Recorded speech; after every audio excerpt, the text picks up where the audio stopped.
Em 2014, estreou na cidade do Rio de Janeiro uma exposição que provocou reflexão sobre os valores estéticos estabelecidos na sociedade brasileira. A obra trouxe pessoas negras representando ícones que fazem parte do imaginário popular, como Super-Homem, a Mulher Maravilha, príncipes e princesas. Hoje eu vou conversar com a atriz, produtora e pedagoga Noêmia Oliveira. Ela é uma das idealizadoras da exposição fotográfica Identidades. Noêmia, é um prazer enorme te receber aqui. O prazer é todo meu. Muito obrigado por ter vindo. Obrigada a você. Vamos começar então vendo um pouquinho dessas fotos? Vamos.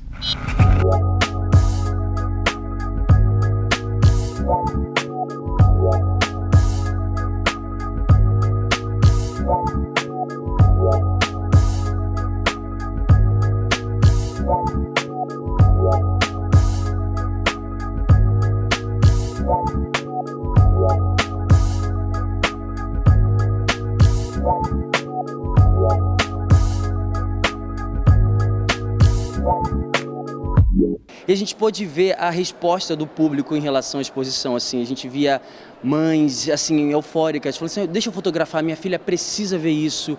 Pessoas que paravam e olhavam, nossa, eu sempre quis ser uma Paquita, eu nunca pensei nisso. Aí uma criança via Branca de Neve, via... E a gente, poxa, percebeu quão importante é o projeto e o quanto a gente precisa ser reconhecido, né? A gente precisa olhar e falar assim, poxa, eu sou o Super-Homem, sabe? Uma mulher fala assim, nossa, essa Mulher Maravilha é linda, é negra, é linda, eu sou uma Mulher Maravilha. E são pequenos detalhes, são, sabe, mas que se somando a outros, cria uma sociedade meio esquizofrênica, né? Brasil, a maior parte da população brasileira é negra e não faz sentido a gente olhar para isso e não se perceber reconhecido. Como eu falei, eu sou estudante de teatro, sou ator, e na época eu estava estudando teatro, e graças a um diretor que chegou na Escola de Teatro Martins Pena, ele instituiu que na matéria de teatro brasileiro a gente falasse sobre Abdias do Nascimento, que até então não se falava. E eu fiquei pasmo, eu conversando com o nome, eu falei assim, olha, que estranho, na história do teatro brasileiro a gente não estudava o Abdias. Se hoje eu sou ator, se hoje eu posso, se eu vivo desse ofício, é graças ao Abdias, que ele trouxe os negros para a cena e a gente pôde tirar o branco pintado de preto, sabe? Não tinha mais o blackface, éramos nós lá, sabe? Falando a nossa história. E eu falei, poxa, isso é tão bonito, cadê? Sabe? E nós dois conversando, a gente se sentia cada vez mais impelido a falar sobre isso e a, de alguma forma, transformar isso para os dias de hoje, e aí assim criamos a exposição. Orlando idealizou essa exposição contigo. Exatamente, eu e ele. E como é que foi que surgiu essa ideia? Como que vocês chegaram nisso? Bom, a gente deu várias voltas até chegar nesse formato. Eu e Orlando éramos dois jovens atores que estavam muito inquietos com o seu contexto, né? Eu, por exemplo, estava muito já mal acostumada a ser chamada para testes e aí tinha a seguinte descrição. A personagem Maria é alta, bonita, 32 anos. Personagem Cristiana é alta, negra. Então, quer dizer, a personagem que é Maria, que é bonita, ela não pode ser negra, sabe? Por que eu só poderia fazer testes onde a palavra negra aparecia? É óbvio, eu sou negra, mas eu sou atriz. Então, por que eu não posso fazer um papel que o meu talento, que o meu estudo, que a minha interpretação dê conta e não que a cor da minha pele, sabe? É a cor da minha pele que diz o que eu posso fazer, o que eu não posso fazer. Então a gente já estava muito inquieto com isso, a gente conversava muito sobre isso e o que a gente pode fazer na nossa pequenez para contribuir para esse debate, para essa reflexão. E daí a gente pensou, vamos fazer uma exposição fotográfica. Porque a gente vê que tem muito preconceito, né? Às vezes, eu acho que um ator fazer um papel de protagonista ia ficar estranho. As pessoas têm esse verbo já preconceituoso. E a gente queria mostrar a potência da beleza negra. Já sei, vamos fazer uma foto com um monte de gente negra linda. Vamos fazer isso. Aí a gente pensou, mas tá meio vazia essa história de um monte de gente negra linda. E aí, né? O que a gente está promovendo de fato, né? E a gente foi estudar, voltar às nossas aulas de teatro e lembramos do Teatro Experimental do Negro, né? E aí foi um grande pulo, assim, quando a gente viu uma citação do Abdias, que ele diz que por que não um Hamlet negro, uma Antígona negra, né? Por que um ator, exatamente aquilo que eu estava dizendo, por que um ator não representa um papel de acordo com o seu talento e sim de acordo com a sua pele? É triste que a gente, num país que tem a maioria da população negra, a gente ainda, até hoje, né? E isso ele disse há muito tempo atrás. Ele disse em 1940. Né? 40 e alguma coisa, na década de 40. É. Até hoje a gente ainda encontra isso. E quando a gente leu, a gente falou, Abdias, até hoje. Então, aí a gente deu esse pulo, assim, uma Antígona negra, um Hamlet negro. Cadê? E como a gente bebe muito dessa água, né? A gente vai lá muito, a gente ainda é muito influenciado pela Mulher Maravilha, né? Pelo Super-Homem. Por que não trabalhar ao nosso favor com essa influência, né? E a gente resolveu trazer pra cá, pra nossa realidade, né? E o Brasil é um país diverso, então por que essa diversidade não está nas mídias? Né? Por que a gente não vê personagens negros com um destaque, né? E às vezes, a maioria das vezes, eles estão numa situação de subserviência, né? E aí a gente pensou assim, vamos trabalhar com essa imagem, né? Vamos trazer esses personagens que são ainda, que nos influenciam muito, né? Os personagens populares, vamos trazer para perto, vamos colocá-los todos negros. Naima, me diz uma coisa, como é que foi o seu processo enquanto criança, enquanto menina negra, sem essas referências? Como é que foi? Como é que foi a sua história? A minha família, ela é a maioria de movimento negro. Então, eu cresci ouvindo que eu era linda. Mas não era isso que eu ouvia na minha escola. Não era isso que eu ouvia no meu balé.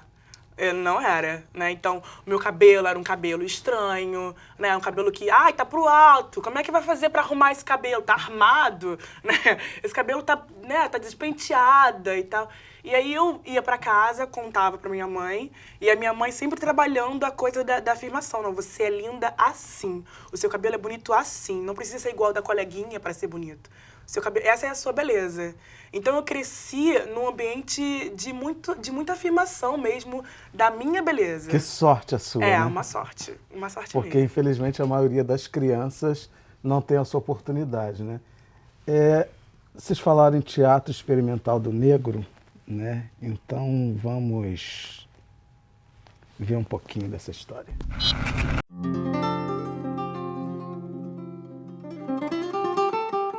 Em 13 de outubro de 1944, um grupo de jovens juntou-se a Abdias do Nascimento e Aguinaldo Camargo para criar o Teatro Experimental do Negro. Conhecido pela sigla TEN, ele defendia os direitos à cultura e à identidade do negro brasileiro. As ações do Teatro Experimental do Negro realçavam a profunda dimensão política da arte e estética ao lutar contra a discriminação racial e de cor. O TEM nasceu das lutas anteriores de Abdias do Nascimento contra o racismo e de sua aventura pela América do Sul com os poetas da Santa Irmandade Orquídea. No Teatro Municipal de Lima, no Peru, eles assistiram à peça O Imperador Jones, protagonizado por um ator branco pintado de preto. Ali mesmo, Abdias do Nascimento resolveu fundar um teatro negro para lutar contra o racismo. Eu me lembro do número de pessoas que vinham me aconselhar para que eu não fizesse isso. Não pusesse o nome de negro aí, porque aí eu ia fazer com que a iniciativa se malograsse antes dela se concretizar, antes dela ser lançada. Eu ouvia no ouvido e passaria para o outro, porque realmente, nesse ponto, eu fui muito firme, muito convicto. Tinha que ser teatro negro, tinha que ser teatro do negro.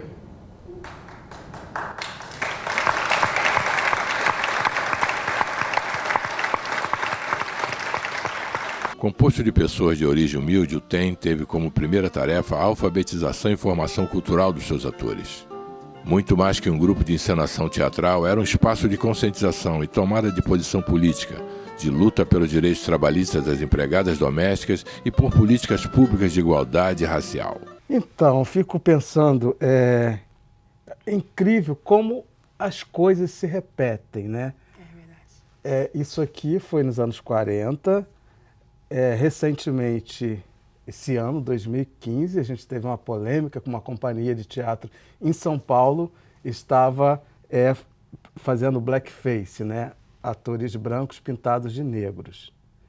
E aí, o movimento foi, brigou e polemizou e tal. E aí parece que a gente não sai do lugar, parece que as coisas estão sempre, né?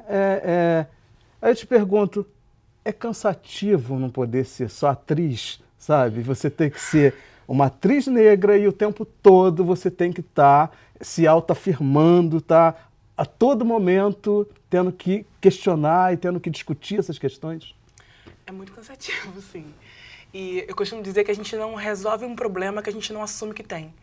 Então não adianta, enquanto a gente não se assumir enquanto país racista, enquanto país preconceituoso, a gente dificilmente vai encontrar soluções para esse problema.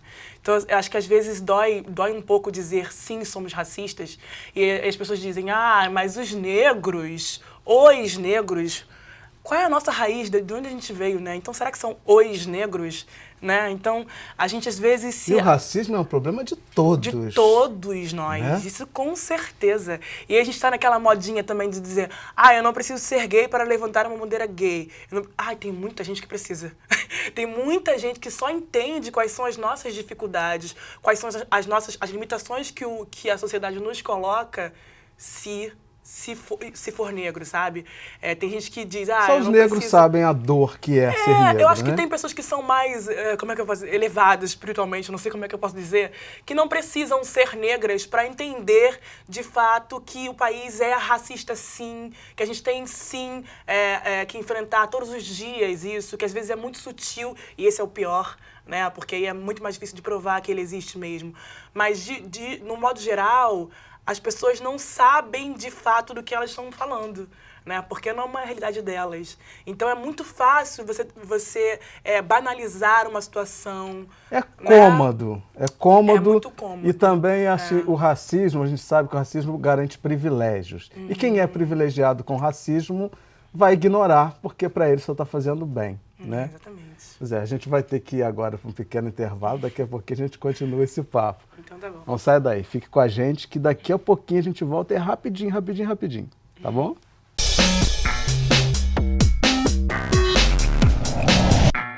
Eu queria dizer que eu sou muito grata pelo carinho, dizer que eu tenho vontade de chorar todo dia quando eu leio mensagens das negrinhas lindas dizendo que se espelham em mim. Eu fico muito feliz, mas eu quero dizer também que cada uma pode brilhar do jeito que for. Eu só sou uma porta-voz, só sou um exemplo do que todas nós somos juntas.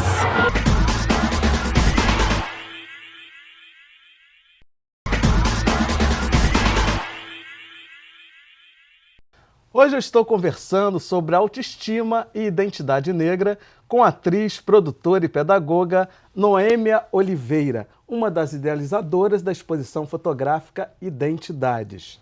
Noêmia, vamos começar agora esse segundo bloco assistindo mais um vídeo para quem não viu no primeiro bloco, ver mais um pouco dessa exposição. Vamos lá?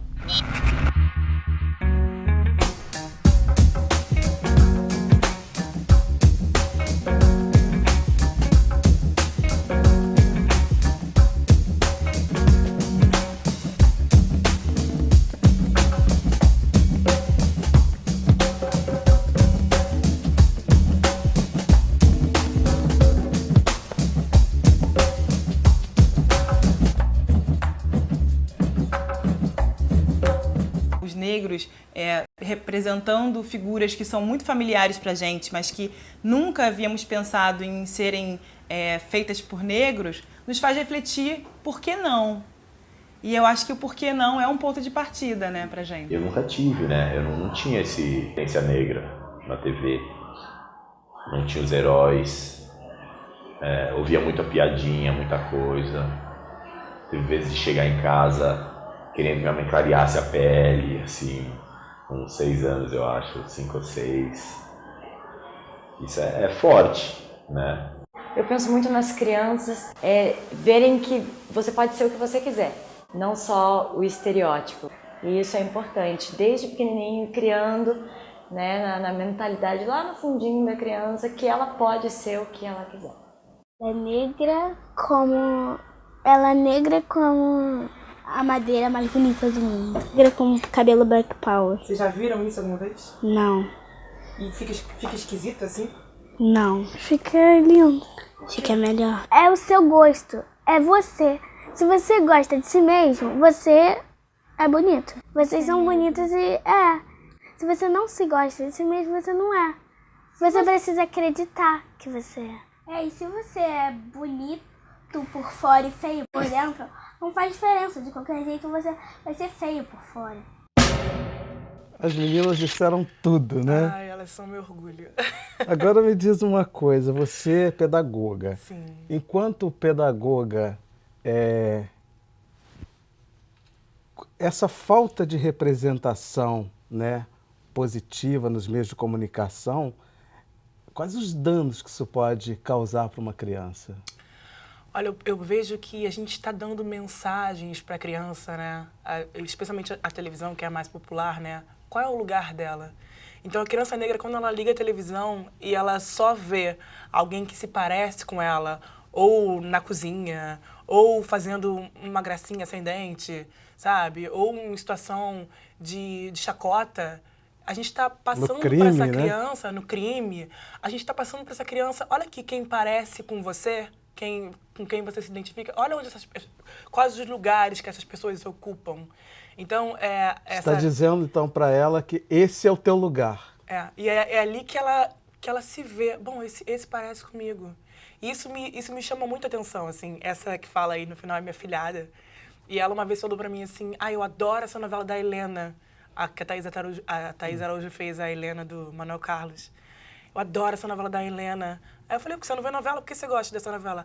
Não sei, que ela tem um cabelo assim, ela tem uma coisa, um cabelo que é igual ao meu. Ela parece comigo. E aí ela nem via a novela, mas ela gostava de saber que tinha uma Helena, que ela já entendia ao certo o que significava uma Helena, né? Uma situação de protagonista. E ela gostava de saber que ela poderia ligar a televisão e ver uma pessoa que se parece com ela numa situação de protagonizando uma história. Uma mulher negra, linda. Exatamente. Uma posição privilegiada dentro daquele contexto. E é muito engraçado, às vezes a gente acaba colocando... É tudo educação, né? A gente acha que a criança vai achar estranho, a gente acha... Teve um carnaval que eu resolvi sair de Branca de Neve, e aí uma criança me olhou pra mãe e falou, mãe, é a Branca de Neve. A mãe dela olhou pra mim, riu, falou, ué, o que eu vou fazer? Ela quer ir aí. Aí eu falei, deixa vir. E os meus amigos estavam achando que era alguma aluna minha, que eu já tinha dado aula. A menina correu, me abraçou, olhou no meu olho e falou, eu te amo, Branca de Neve. Então, quer dizer, às vezes a gente tem um preconceito de achar que a criança não vai entender, que é negro. A criança é educada, né? Então a gente está na hora da gente educar a criança é um papel em branco, né? Exatamente. Educar as nossas crianças para um mundo menos desigual, digamos, mais né? diverso. Um mundo mais diverso, que é de fato. Agora, onde esse mundo se esconde, né? Ele não tá aí pra gente ver. É incrível, porque o Brasil é isso, né? Exatamente. E as pessoas fazem questão de não querer ser o que são, né? Porque a gente é isso, a gente é a diversidade, e é tão mais a gente bonito, é a né? mistura. Teve uma senhora que foi assistir a exposição e falou assim, eu não gostei, eu não concordo com isso, porque tá tudo negro, o mundo não é assim. Aí eu falo, pois é, quando eu ligo a televisão eu vejo um mundo todo branco, e o mundo não é assim. Então agora você entende, ela, vou pensar.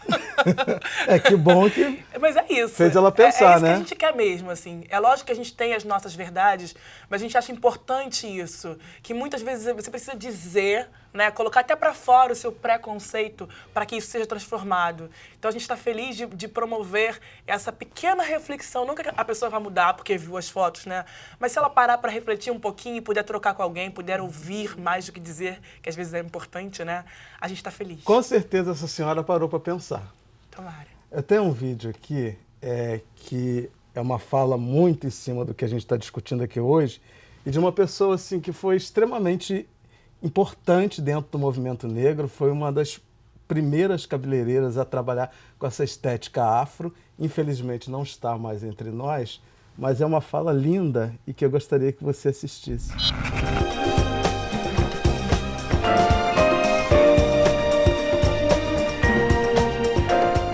Eu acho que a beleza física tem muito a ver com a beleza interior. Se você não se gosta, não se sente bonita, você fica frágil.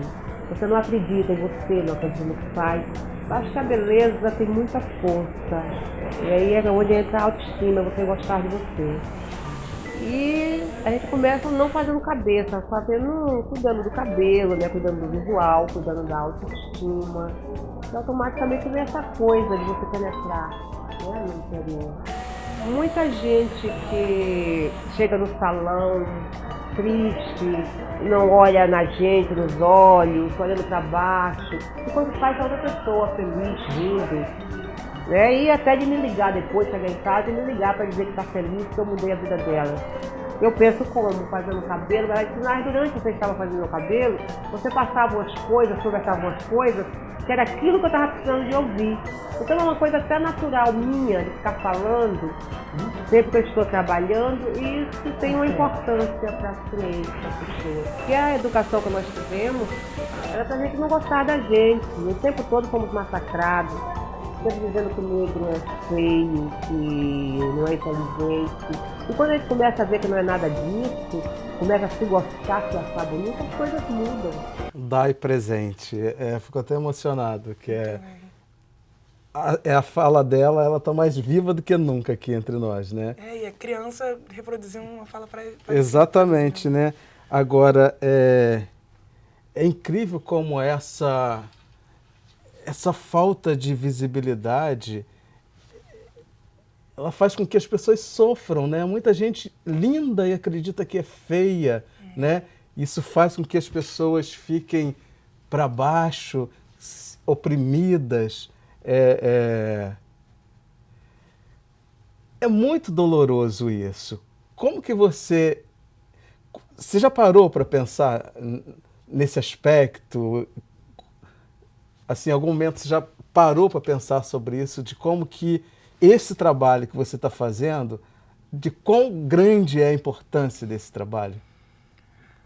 Olha, a gente queria muito dar a nossa contribuição, assim, e a gente fez questão de trabalhar as fotos de maneira que elas ficassem bonitas, sabe? Quero que fique lindo, porque a gente é bonito. Estão lindas. E que bom, né?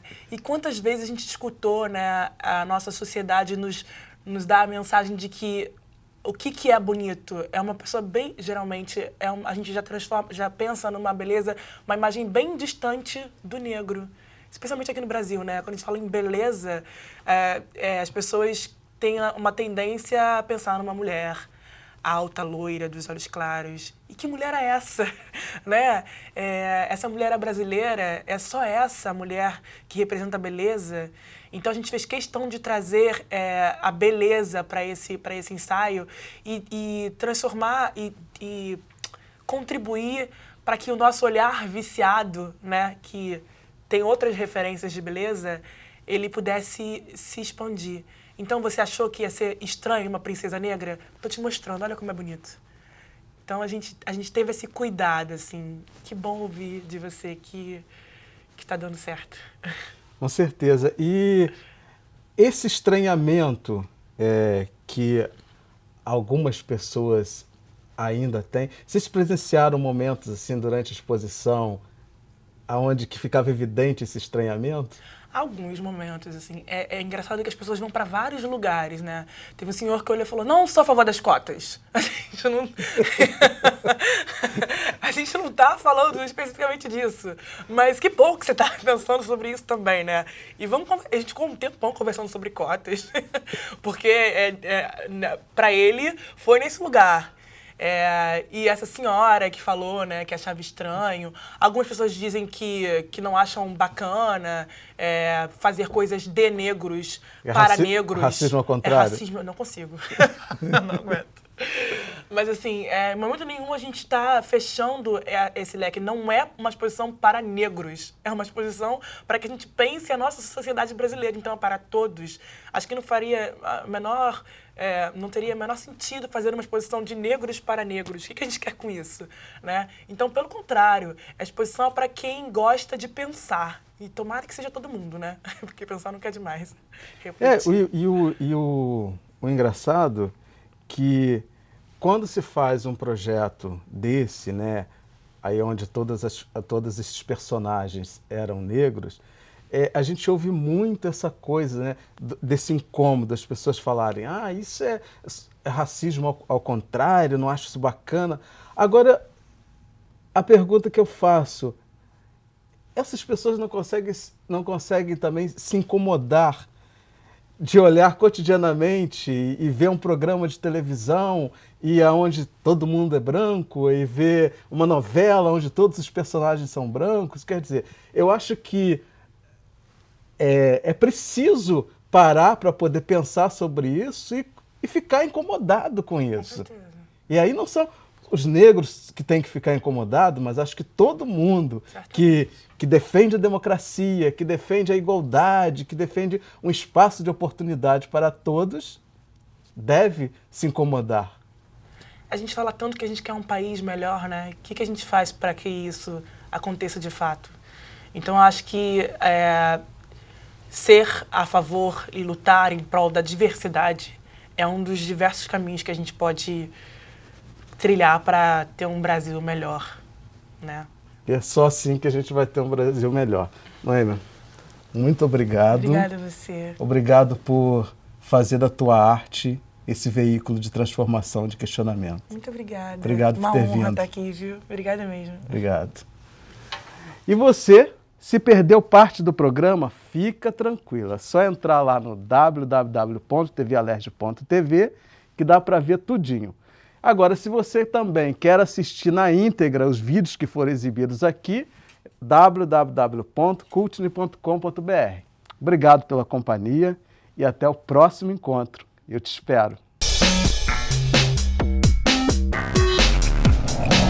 É fundamental essas rádios comunitárias, todo esse trabalho alternativo que vem furando um bloqueio que existe na grande imprensa para divulgar a nossa luta, divulgar a nossa cultura e a nossa grande reivindicação, que é a construção de um Brasil sem discriminação racial, sem miséria, sem exclusão da juventude negra.